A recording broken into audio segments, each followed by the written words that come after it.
Hi friends, welcome to cine family to Prema Entha Madhuram serial ప్రముఖ తెలుగు ఛానల్లో ప్రసారమవుతూ మంచి సక్సెస్ను అందుకుంటూ ముందుకు దూసుకుపోతుంది.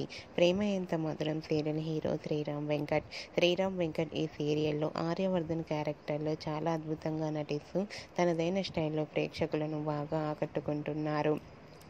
ఆర్య తనకు సంబంధించిన ప్రతి లేటెస్ట్ అప్డేట్స్ని ఎప్పటికప్పుడే షేర్ చేస్తూ ఉంటారు. అయితే రీసెంట్గా ప్రేమ ఎంత మధురం సీరియల్ హీరో ఆర్యవర్ధన్ తన షూటింగ్ గ్యాప్ లేటెస్ట్ ఫొటోస్ను షేర్ చేశారు. ఆ ఫొటోస్ను ఆర్య సార్ షూటింగ్ గ్యాప్లో చాలా సరదాగా ఎంజాయ్ చేస్తూ కనిపించారు. ఆ ఫొటోస్ చూసిన వారంతా సూపర్ అండ్ నైస్ పిక్స్ అంటూ కామెంట్స్ పెడుతున్నారు. మీకు కూడా Arya sir shooting location latest photos మీకు నచ్చినట్లయితే మీ అభిప్రాయాన్ని మీ కామెంట్ రూపంలో తెలియజేస్తూ లైక్ చేయండి, షేర్ చేయండి. మరిన్ని ఇంట్రెస్టింగ్ అండ్ లేటెస్ట్ అప్డేట్స్ కోసం మా సినీ ఫ్యామిలీ 2 ఛానల్ని సబ్స్క్రైబ్ చేసుకోండి.